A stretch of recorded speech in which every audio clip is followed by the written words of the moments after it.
Listener and viewer discretion advised. The following content contains descriptions of a violent event that may be distressing to some readers or listeners. This video will not be of the normal light heart tone we normally do on this channel. This story is still unraveling, so if you would like a part 2, make sure you like the video and subscribe so I know you guys want to stay up to date on this. If you have any tips that could help bring this case to close, make sure you get in touch with the proper authorities. Our prayers go out to the victims and their family. Without further ado.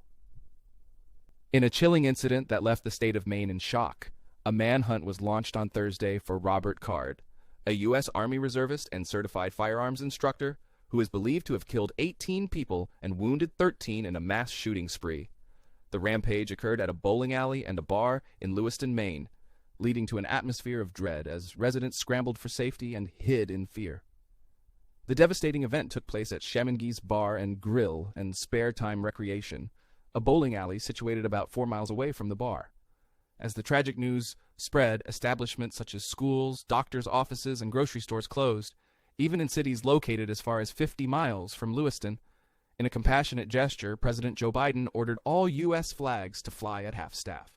Expressions of grief and shock poured in from across the nation, including Maine's very own author, Stephen King, who lamented the tragedy as madness. This horrifying episode was especially jarring for Maine, a state with a population of only 1.3 million and one of the lowest homicide rates in the U.S., recording 29 killings in 2022. Despite the intensive search, there have been no reported sightings of Card since the incident. The Androscoggin County Sheriff's Office has since released images of the alleged shooter entering the bowling alley, rifle in hand. Robert Card's history revealed he underwent a mental health evaluation earlier in July due to erratic behavior during training.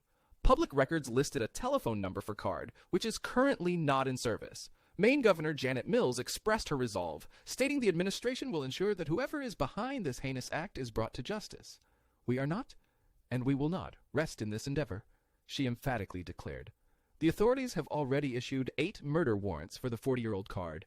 As more victim identities emerge, more warrants are anticipated. Of the wounded, 3 remain in critical condition, while 5 are reported to be stable. Recounting the terror, a witness at Sparetime, where a children's bowling league event was underway, described hearing multiple gunshots. Initially thinking it was a mere balloon pop, the realization dawned upon seeing the armed intruder, prompting immediate escape. Tragically, the second venue, Schemengees, was offering discounts to bar and restaurant industry workers when the incident occurred. Patrick Poulin, a local resident, recalled the heart-wrenching moment when he realized he could have been at the scene with his 15-year-old son. Many young bowlers aged 4 to 18 were present when the horror unfolded. April Stevens, a local resident, expressed her shock and grief, knowing some of the victims personally. She mentioned how her husband decided to stay home with her, and they both prayed for everyone affected. Following a tip-off, authorities found Card's car by a boat launch near the Androscoggin River, yet his 15-foot boat remains missing.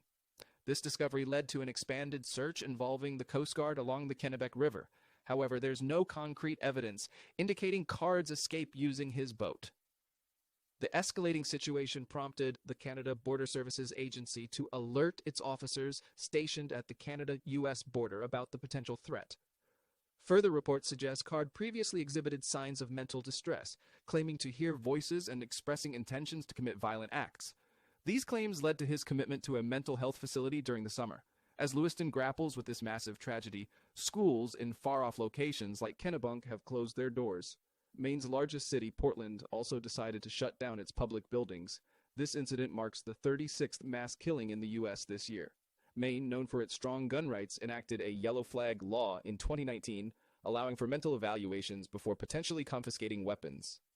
Witnesses at the bowling alley painted a terrifying picture of the ordeal, detailing desperate measures taken for survival. Megan Hutchinson, present with her daughter, vividly remembered the terrifying moments of the shooting and the subsequent scramble for safety. Her daughter, Zoe Levesque, sustained a bullet graze, expressing her disbelief at such a traumatic experience at such a young age.